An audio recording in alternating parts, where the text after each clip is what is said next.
here has tried bonsai? Who here has killed one? Okay? We at the Fox Valley Bonsai Society, one of the things you have to realize is nothing surprising, but these are living things and they don't always survive. And every year we have a best dead bonsai show with a little pot, RIP, and you bring in your best dead bonsai and we award that every year.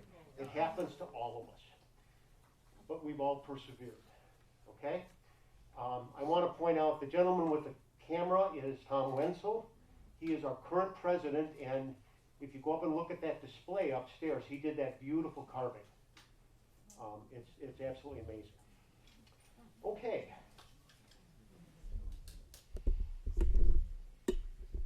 All right, first off, we're going to talk a little bit about history. I love history. And then we'll talk a little bit more about some of the details of bonsai. I do what you signed up for. We're going to give away 2 of these. Okay? These are wonderful starter plants. These are portulacaria. They're not jades, they're portulacaria. Different varietal. Really nice for bonsai. Okay. The other thing is that I have this chronic cough every winter. I don't have COVID, but I'm going to wear the mask. All right, bonsai history. Everybody knows about Japan, right? That's where you find bonsai. But where do you think it started? We've got this thing, and if you look very carefully at this drawing right here, there's a little plant in a pot on these Egyptian drawings. And then the question is, where did it actually originate? Any thoughts on that one?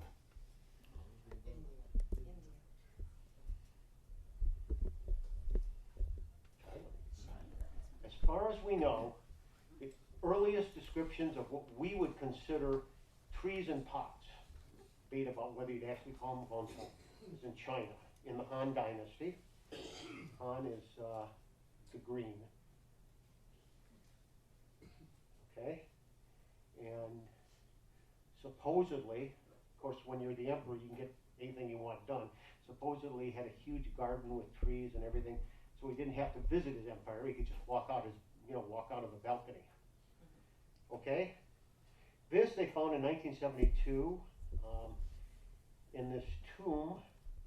And if you look, and it is extremely hard to see. I couldn't get this picture any better. But if you see the original picture in better resolution, he's carrying a tree in a pot. Okay. So, what exactly is bonsai? Well, bonsai, there's a number of definitions, but the simplest is trees and pots. And the Chinese didn't do a lot in terms of styling. This was what we thought their styles were. Okay? But it eventually moves to Japan. And then in the 12th century, when a lot of Chinese culture moved to Japan, bonsai went with it. And that's where they really developed the art of bonsai as we know it today. Okay? The early bonsai were very harsh, as we would consider them today. Okay? Our goal right now is not to have that severe styling. What we want is, there's a drawing, and somewhere here, if you can get them, if you want to participate in the drawing, put your name on the write your name on it. Okay, so what we want today is we want to simulate a tree in nature. That's what we're trying to do as we shape and style. But it's not going to look like one of those, okay? There are some rules and things that we do to make it not exactly like nature, but it looks somewhat like trees are in nature, okay? These are the trees that are on the mountainsides and in the harsher environments. Okay? So. Blocking, we can't see the screen at all. Thank you. Oh, okay. Cool. How's that? Is that better? You see it now? All right, good. So, 1860 to 1912, this Japanese formally incorporated bonsai as part of their culture. The West knew nothing about this. Okay, we had no idea. You know, Japan was a very insular culture. They didn't want any outside influence until, I don't know, who was it? Remember which admiral it was that sailed those battleships into Tokyo? Pardon? Nelson. Was it Nelson? Perry. Pardon? I thought it was Perry. I think it's Perry. Yeah, I think it was Perry. He sailed a bunch of battleships in there and said, you will open your culture. Yeah. That's when we started to learn about some Japanese culture. I'll get it. Oh, you want, okay, you want to do that? Yeah, that's fine. We have a drawing and you put your names in. I get it. Okay, so first time we really got exposed to this in 1878.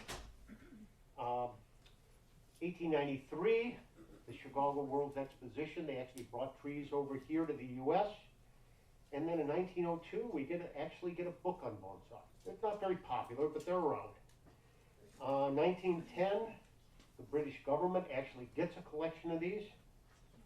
1918, 19, one of the essential techniques we use for styling right now is using wire, okay? Before that, you actually took a branch and you tied it down. That's how these branches were shaped. And it's a little over 100 years ago where they started using wire. And there's some wire on a few of those trees upstairs that you'll see. I took most of the wire off of mine, but you actually wrap wire around the branch and you can move it to where you want it. Okay? Now, Ernest Cole was an ambassador to Japan. Loved Japanese culture and got this huge collection of bonsai. So he brings it home to the Brooklyn Botanical Gardens. The Brooklyn Botanical Gardens promptly puts it away and doesn't display a single one of these things until after World War II. Okay? They had the largest collection of bonsai in the country, just nobody knew about it. 1937, Lars Anderson, I don't remember why he was, exactly what relation he had, but again, he collected all these bonsai and he brought them back and he gave them to Harvard. And again, Harvard did nothing with it. Where bonsai started to appear is as the GIs came back, those GIs who were stationed in Japan, they saw all these bonsai and they actually brought them back to the US. Now, when you stop and think about it, have any of you ever thought about bringing a tree across a border? Yeah. It doesn't happen, right? What they do is they put it away in a warehouse for a month and they don't water it. So then you get a nice, you know, you'd have an entry to our Dead Bonsai show. I didn't tell you about that. That's our annual show at the club, Best Dead Bonsai. You'd have an entry. But apparently there weren't the same laws because they actually brought these trees back with them. And then 1951, Southern California Bonsai Club. 1953, the Brooklyn Botanical Gardens finally decide to show their collection and publishes a book. 1967, American Bonsai Society formed. 1976, Japan donates that collection in the National Arboretum. Any of you are ever out to Washington? That is a spectacular collection. These are hundreds of years old. Just an absolute amazing collection of bonsai. All right? And there's a few of them right there. And you can see how beautiful they are if you ever see them up close. It's just spectacular. Okay? So that's our National Bonsai Collection in Washington, D.C. However, that's not what got everybody excited about bonsai. Anybody have any idea what got people really excited? Karate Kid. Funny you should mention that. There they are. There's Mr. Miyagi trimming that bonsai, and everybody looked at that and said, that is really cool. How do I get one? 1984, Karate Kid. Okay, so what is a bonsai? I think we talked about that briefly. It's kind of a tray planting. It's a tree in a pot, okay? But you can have a tree in a pot and not be a bonsai. This is a house plant, okay? It has no styling. It's very nice. It's easy to grow. It'll grow like crazy. but it will not be a pot. It's a tree in a pot. Actually, a succulent in a pot. Looks like a jade, but it isn't. It's a Portulateria, which is the different varietal. But, you know, I can put a lot of things in pots. They're not bonsai. They have to be styled and shaped. Okay? That's the difference. This can be a house plant. This can be a bonsai.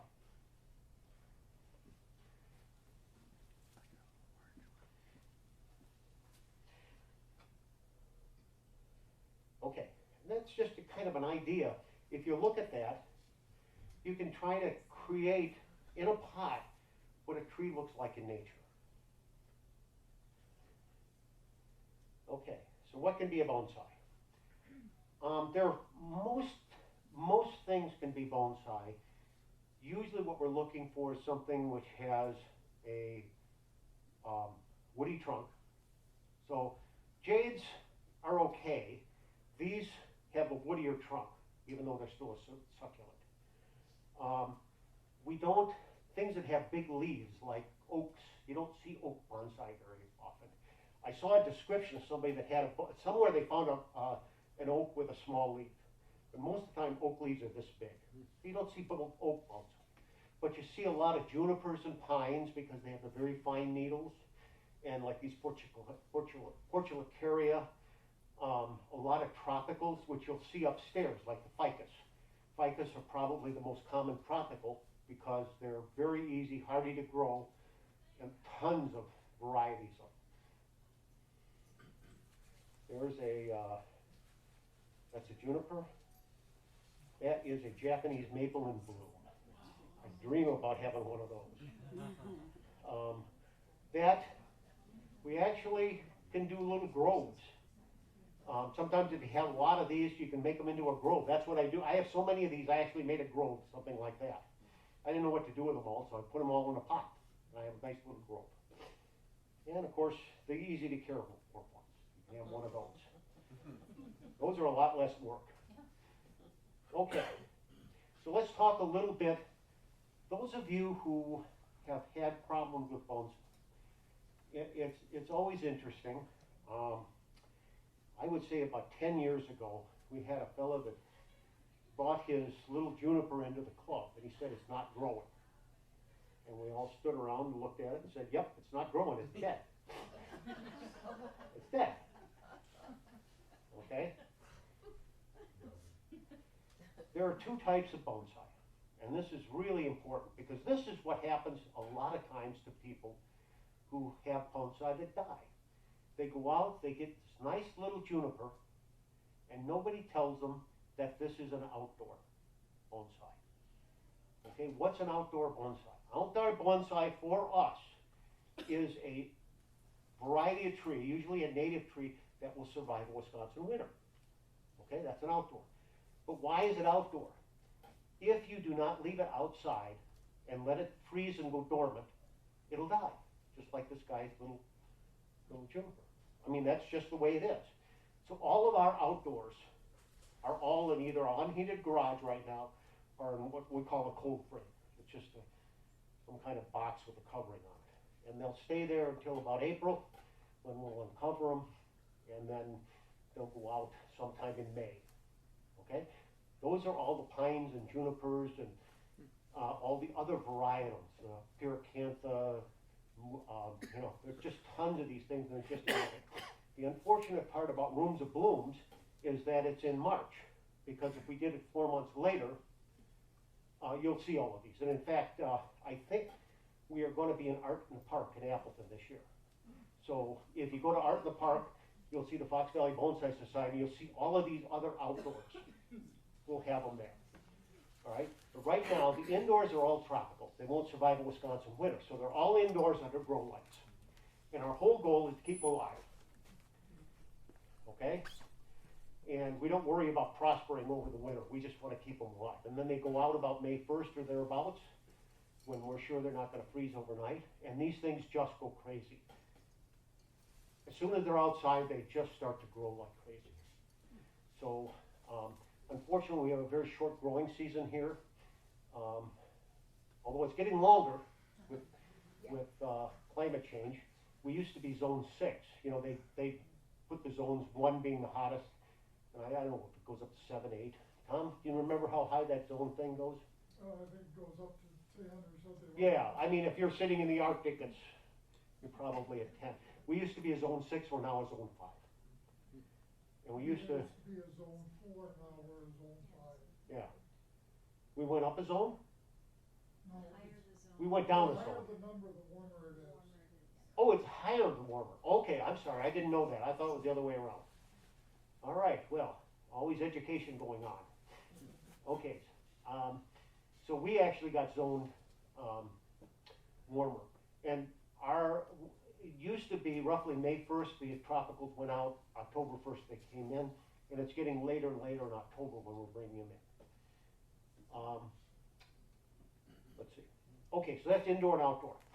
If you want something which is, you can look at all year round, train and so on, then you want one of these tropicals. The really elegant ones are outdoors. They need to be outdoors. Can't take them in. I mean, take them in for a couple of days, but that's it. They need to freeze and go dormant in the winter. And the big thing with those is that you have to be very careful. It's all about roots. If the roots dry out, the things die. So you have to be cautious when you're overwintering them. Usually in the cold frames, we have leaves and it's wet and it stays fine. Those things are dormant, they don't need much, but the roots won't dry out. In a garage, you have to kind of keep on it, make sure that they might need a little bit of watering because they get dry. But at any rate, that's indoor versus outdoor. And that's probably the most common reason why people have failed at bonsai, is they get one of these junipers and nobody tells them how to care for it.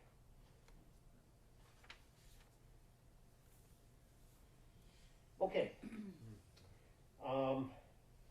Bonsai are not houseplants. I think we talked about that. It's all about the styling.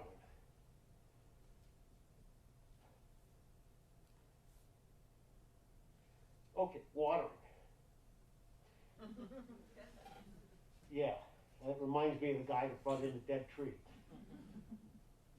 And there it is. The number one reason they die is overwatering, and the number two reason they die is underwatering. So how do we figure this out? Okay? And I can tell you, there is just a tremendous secret that you all need to know. And that's that. What you do is when you go to one of these specialty places that sell these secret things like Pick and Save, and you buy 100 of these for $2, okay? And you stick it in there, and once a day, I go there and I say, wet, no water. Dry, water. That's it. This works for any houseplant, okay? But bonsai are much more sensitive than most plants. You have to make sure that you get the watering correct. And there it is. This is the secret. Okay?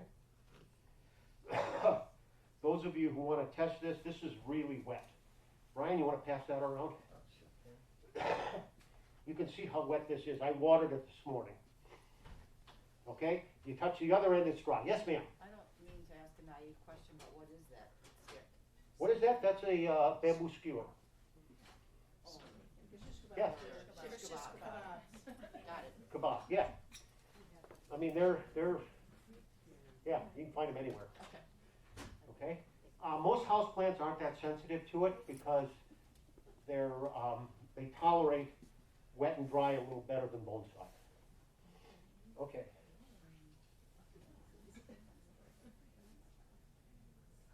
Okay.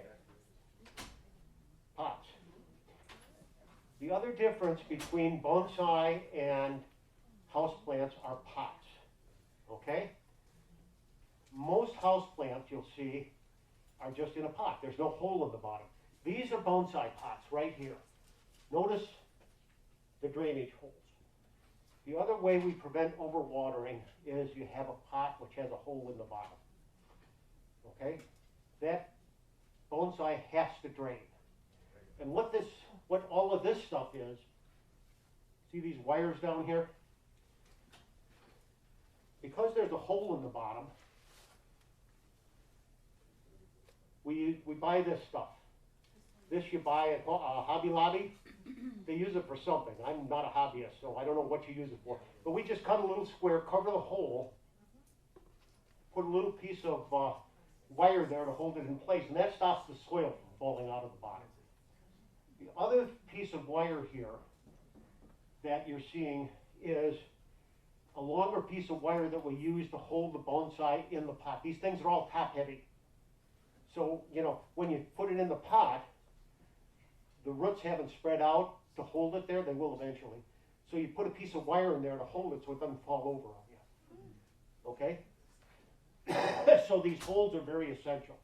First and foremost of which is you want drainage so you don't get overwatering. Okay?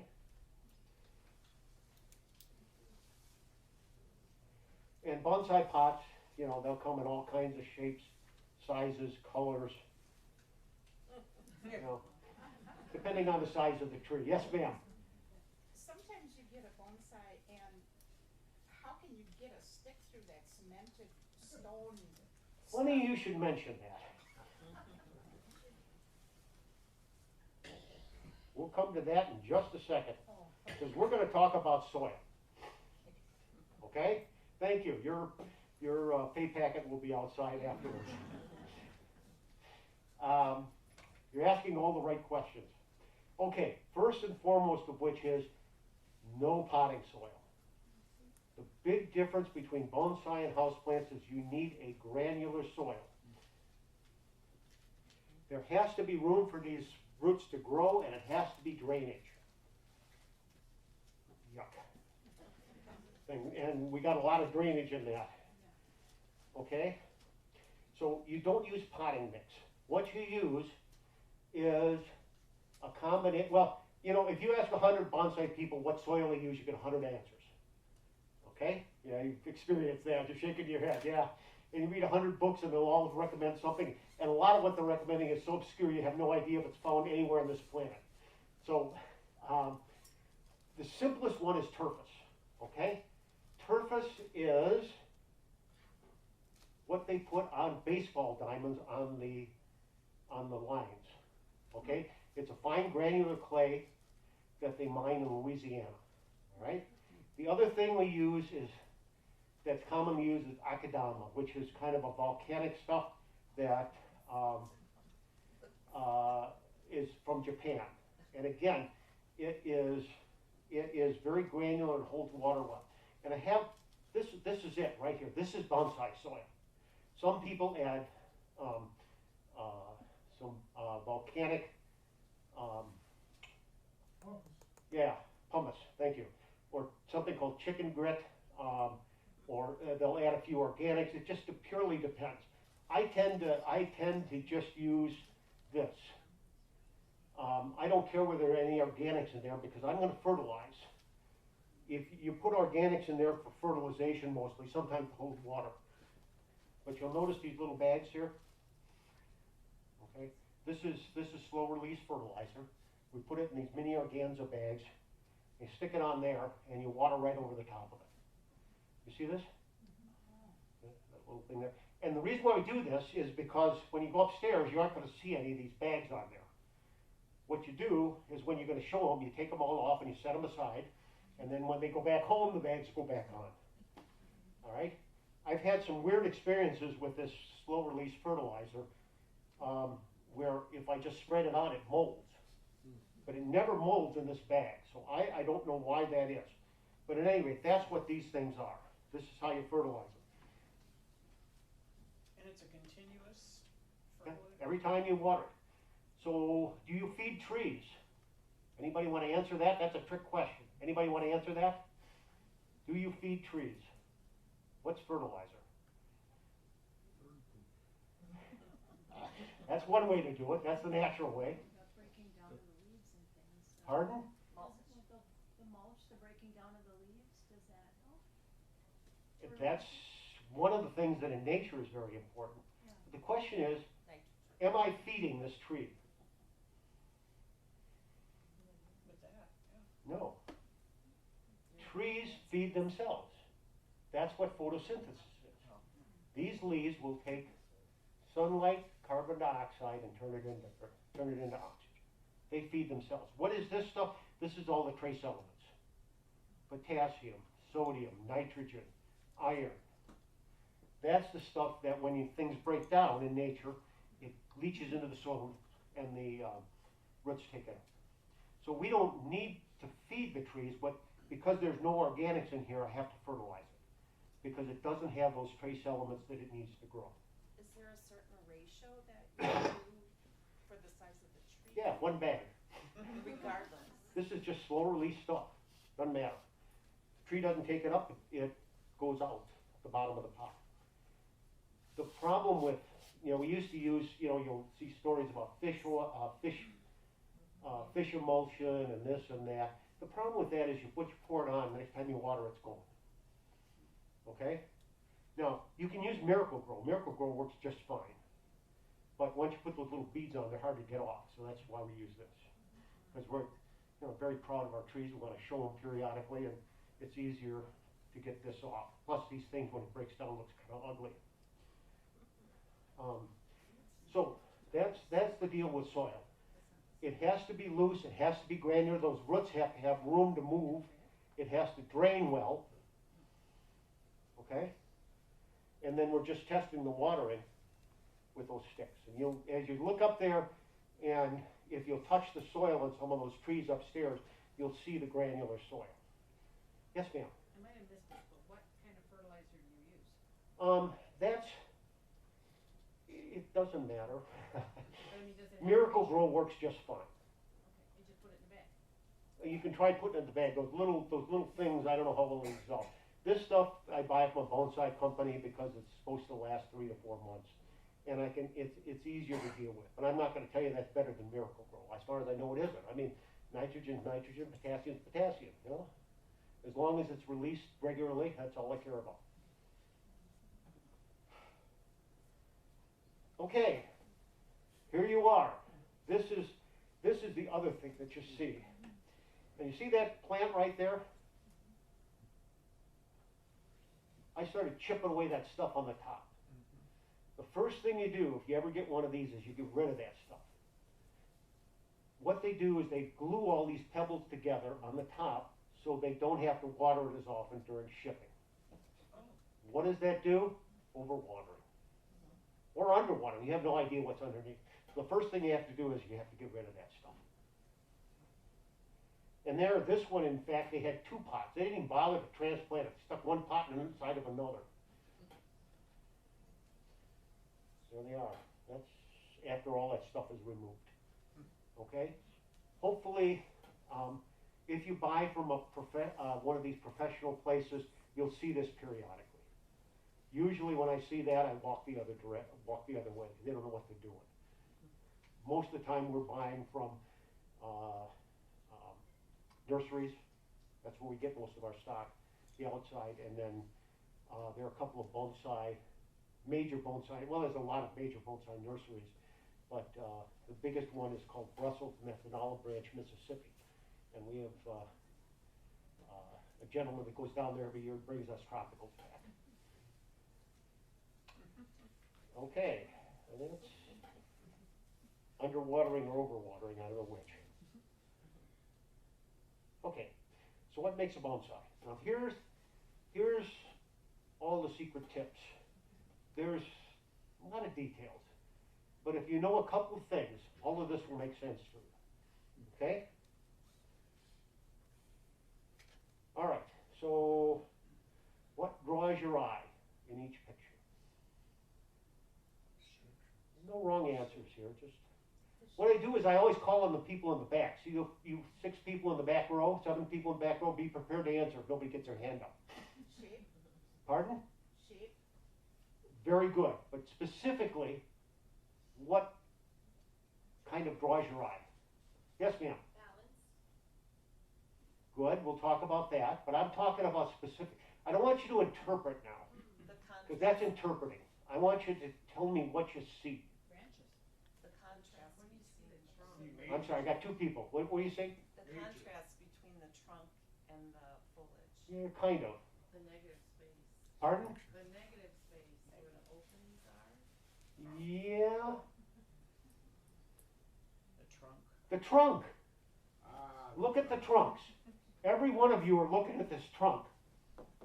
Okay? And every one of you are alluding to the same thing. And the reason why you're alluding to that is because of the way that trunk looks. Okay?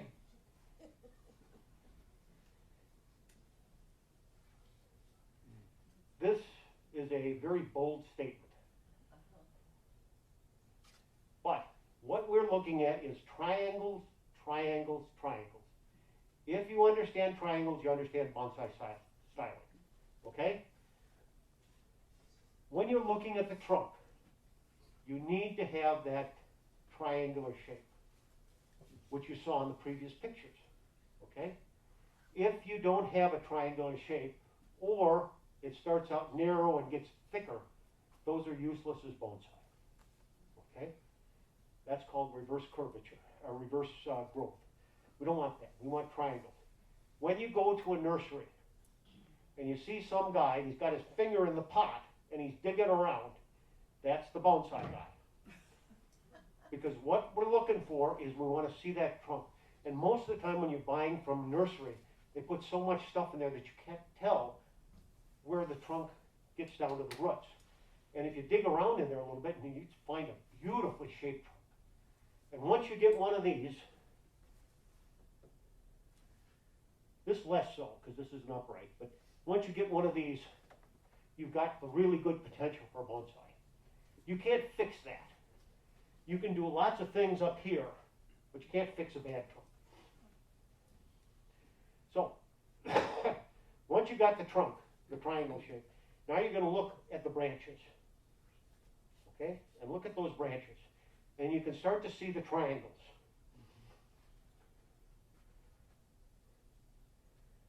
A little triangle there. Triangles. These are actually triangular shaped. Okay? And you can see the triangles here. Two of them. Triangles, triangles. No, I was just gonna fill this in. I was gonna say, is a ficus considered an indoor or an outdoor? Most of those are natives of South Africa, Middle East, Mexico, so they're all considered indoor.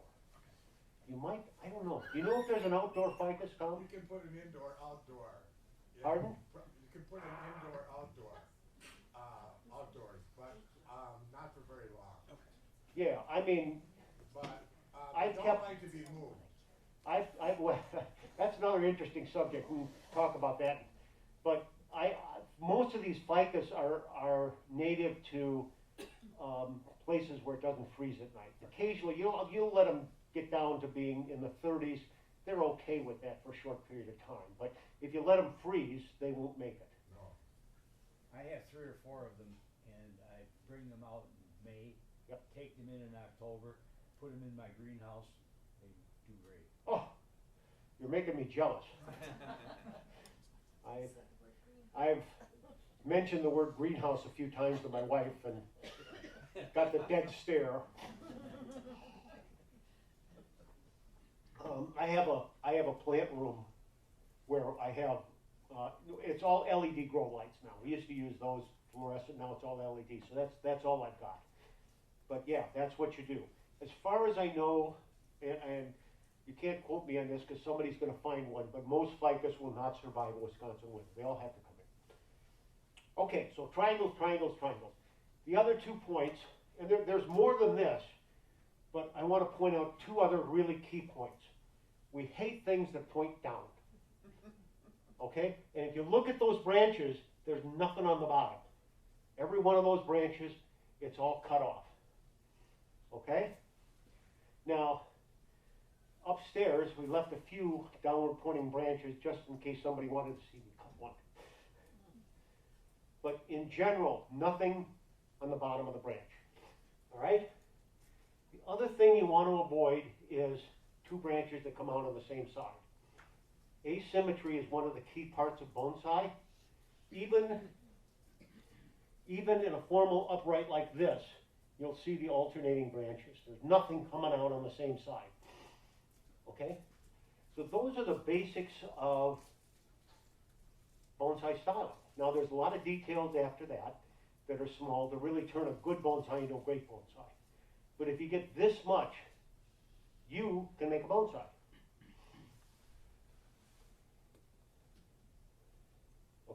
and of course, small pot compared to the tree. What we're doing is we repot these periodically, and what you do is you trim the outside roots.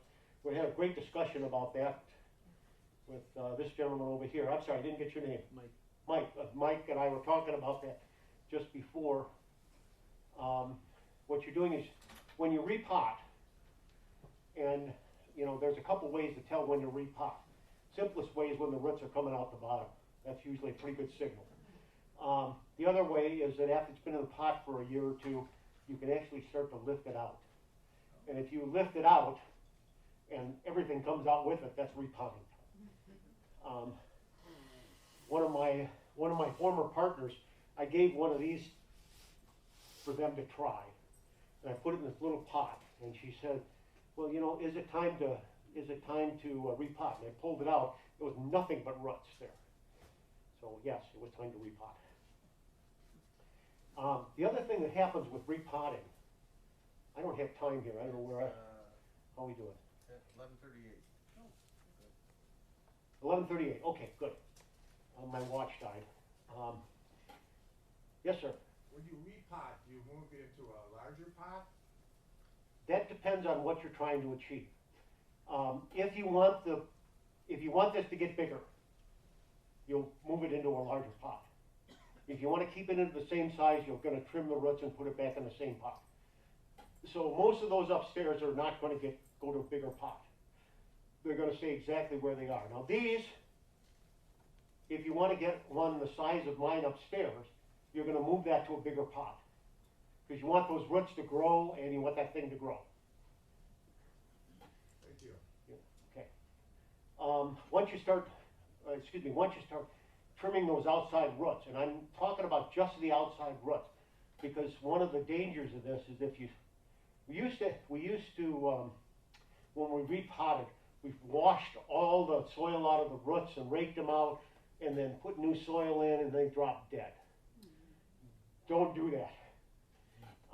You keep the root ball intact, and you trim the outside roots.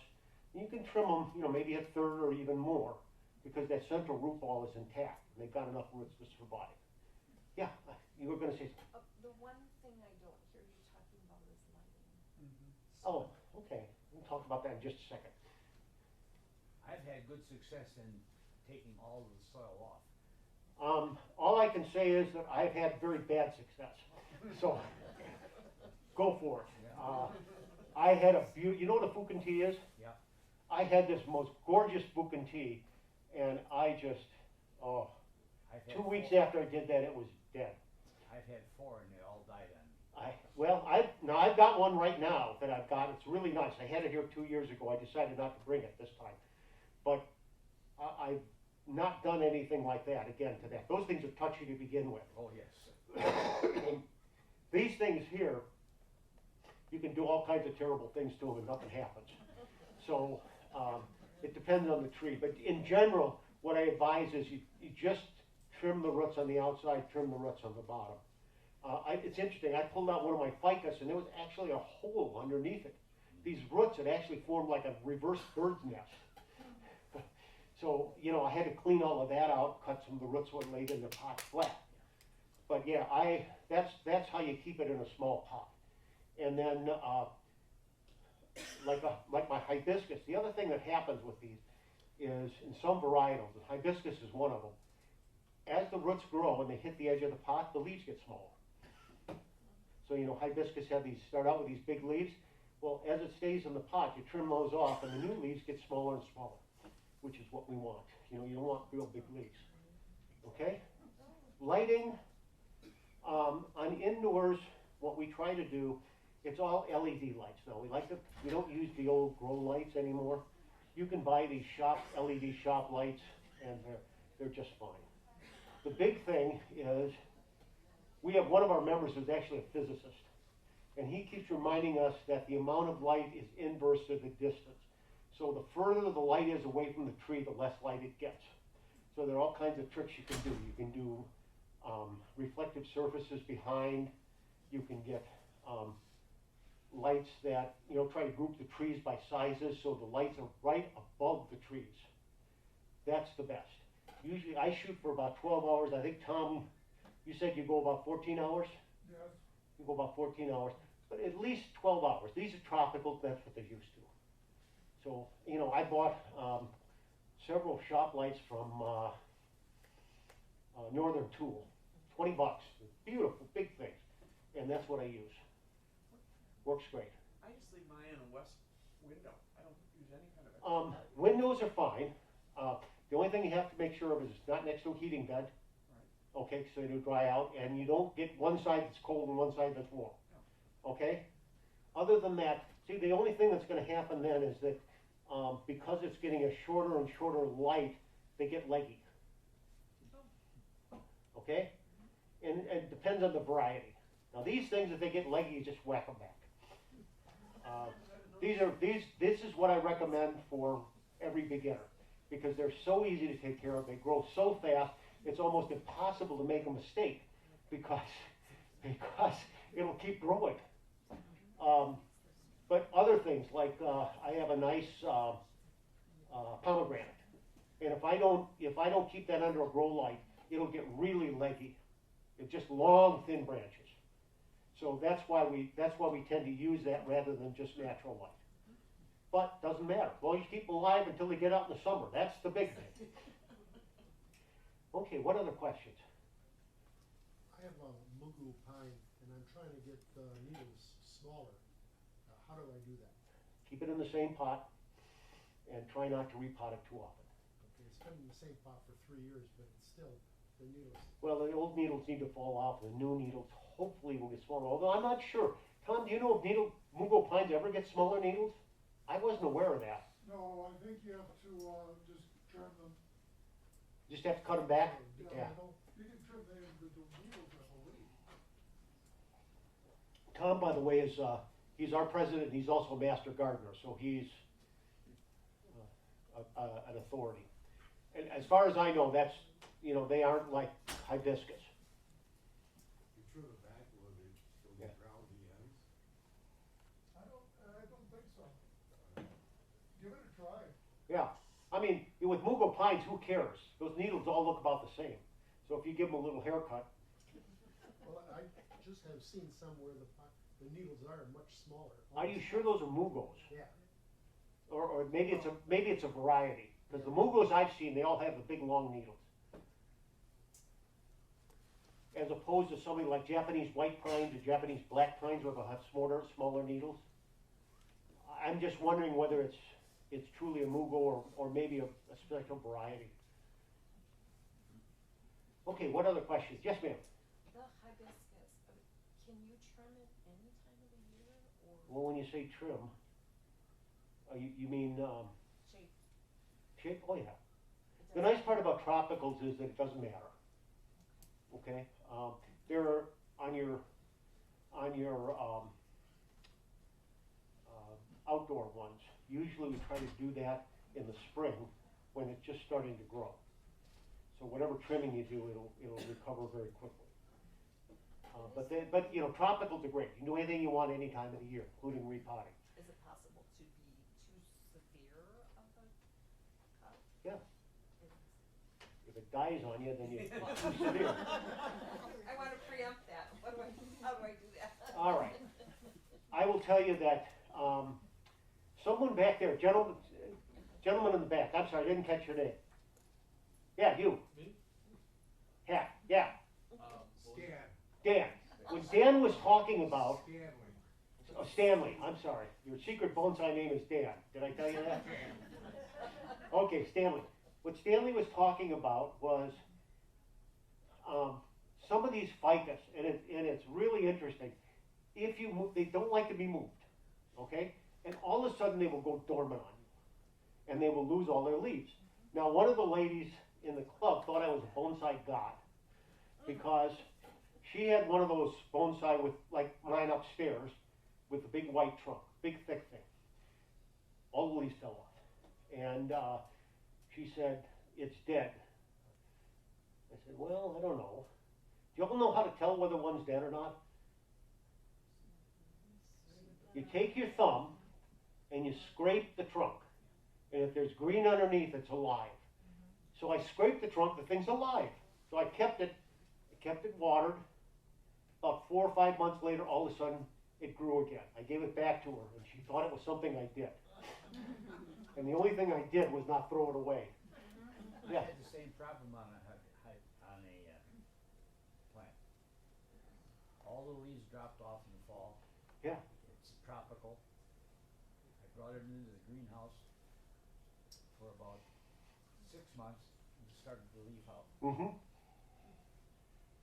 Big thing is, if you know how to check, you don't give up on them too soon. I think I had beginner's luck. I have a ficus, and after a year, we decided to go to Florida for 3 weeks, and I'm gonna take the bonsai with us. So I wrapped it in a cleaning bag, a plastic cleaning bag, and 3 weeks later, it was just fine. Was that just luck or? No. Oh, okay. Sometimes that extra humidity really makes a big difference. You know, because they really, again, these are tropicals. They respond to humidity. All right, that makes sense. So that's one of the recommendations if you have a tree that's sick, is to put it in a bag like that and see if it'll come back on you. Yeah, who knew? Well, apparently, Yeah. that might have been dumb luck, but it was good. Yeah, good devil. Okay.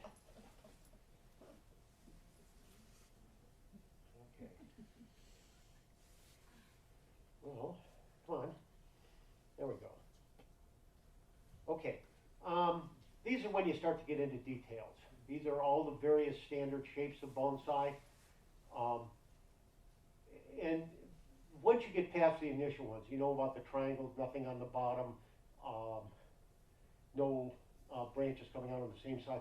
Then you start to look at some of this stuff. And interestingly enough, one of the biggest discussions we have is what the front of the tree is. Because you need to look at these things and you kind of let the tree dictate what the shape it's going to be. You can kind of look at it and you can say, well, you know, it does kind of look like this, or it's, you know, if I leaned it over, I can do one of these, or it's, you know, just straight up and down. Maybe I'll just do this. So that's where you get into some of these more details. 10 minutes? Okay. And that's the Japanese very harsh style. You can see that. That's called an illustrati. It's just little stuff at the end. Okay, choosing. A lot of our outdoors we get at nursery stock. We go to Van de Hayes, we go to Wolf Rats, we go to Stein's, and what we're looking for is the stuff that they can't wait to get rid of. Their junk pile. We always ask about the junk pile. And Van de Hayes in particular, we're out there, we do workshops a couple times a year, one at Wolf Rats, one at Van de Hayes. And what they do is they throw all this stuff that they don't think they can sell, and they love to have us there. Because we'll buy it, we'll buy all of it. Because this is exactly what we're looking for.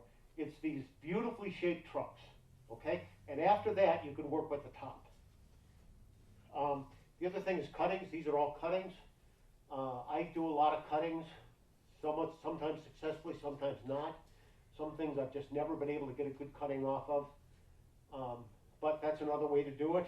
And then you purchase. I mean, if you want to spend big bucks, go online. They'll be more than happy to sell those to you. The problem I have with online, get back to you just a second, is that number one, you don't know what you're getting. Sometimes, you know, it looks great in the picture and you get a twig in a huge pot. And the other thing is you can spend a bunch of money, and if the thing doesn't survive, doesn't like your house, you've got bought a very, very expensive pot. The Midwest Bonsai Show in Chicago. Thank you. You want to talk about that? It's a very good place to buy. When is it happening? Usually in August. Okay, MABA. Do you know about MABA? Midwest Area Bonsai Association is in Milwaukee this year, June 16th, 17th, 18th, and 19th. It's on the north side of Milwaukee. It is fabulous. You're going to see amazing stuff. There's people all over the Midwest, all over the U.S. will be there. And there'll be a lot of dealers. What he's talking about is the annual show at the Chicago Arboretum? No, Chicago Botanical. Chicago Botanical Gardens. It's off Lake Cook Road. Right. And they have a spectacular collection. A lot of my screensavers are shots that I just took there. And that's August, it's second or third week in August. Roughly, yeah. And they'll put their collection out there, and then there'll be a lot of vendors. And that's a great place to get starter trees. Yes, ma'am. When is the Milwaukee one again? Milwaukee one is June 16, 17, 18, And I where? think. It's the Thursday through Sunday. And that's MABA. If you look up MABA online, M-A-B-A, you'll get that. And it is, the last time I was here was about 20 years ago. Yes, ma'am. Where is that located in Milwaukee? It is going to be at a Marriott In Brookfield. in Brookfield? Yeah. Yeah, you're gonna have to look it up online, but just look up M-A-B-A. Oh, wait, maybe it was a Brown Deer? Brown Deer, yeah, it's Brown Deer, not Brookfield, Yeah, that's north. okay? And that is a phenomenal place to get, just to see the trees. They will have workshops there, the vendors will be there where you can pick up very nice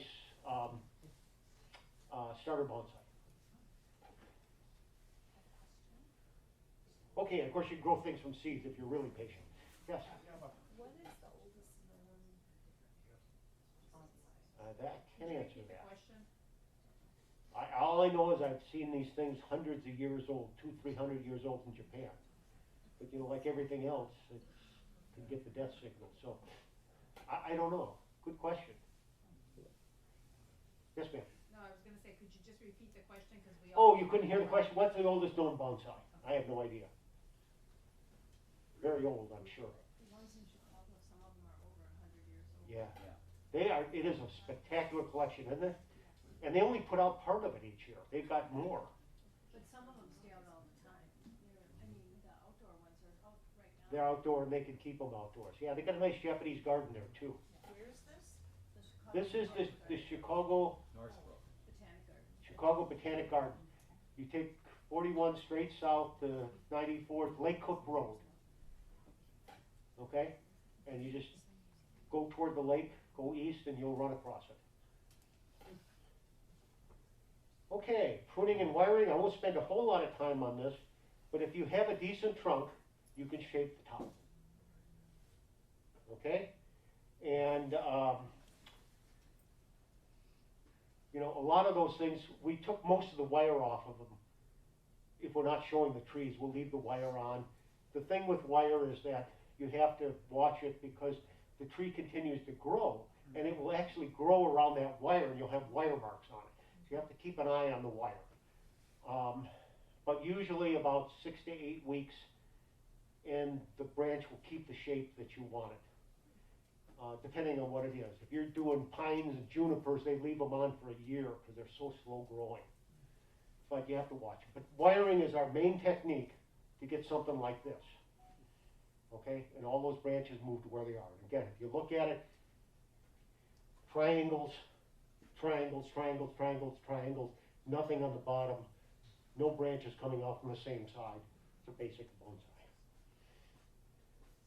John, is there a recommended type of wire coated? Oh, interesting question. She asked if there was a type of wire. Traditionally, we use copper. Copper Okay? coated? No copper, just copper. We don't use coated wire. The coated wire tends to be stiff and hard to work with, or it's too soft. You won't have a problem unless you leave it on too long. Everybody's going to aluminum because it's cheaper. What happens with copper wire is it sets, and it'll stay there in that shape, so you have to trim it off. With aluminum, you can take it off. Now, I'm not please don't say that I recommended unwiring. I have several people who've yelled at me about unwiring. Those of us who are like heroin addicts, you know, heroin addicts can't get enough heroin. Well, we can't waste any wire. So we unwire. But the bonsai people yell at us if they catch you doing it. But we have a little bonsai tool that it's easy to clip the wire, and it's not expensive. It comes in all different sizes, from this really tiny stuff to big, thick stuff to move a big branch. And basically what you do is you take a piece of wire and you hook the end. And if the branch moves, that's the right size wire. That's all. Okay? And then you know, there's a little few things about anchoring it and so on. That, again, what I wanted to say is bonsai is not that hard. I love Laura's name of the talk. You know, there is bonsai without pain. I'm going to steal that one, but Laura.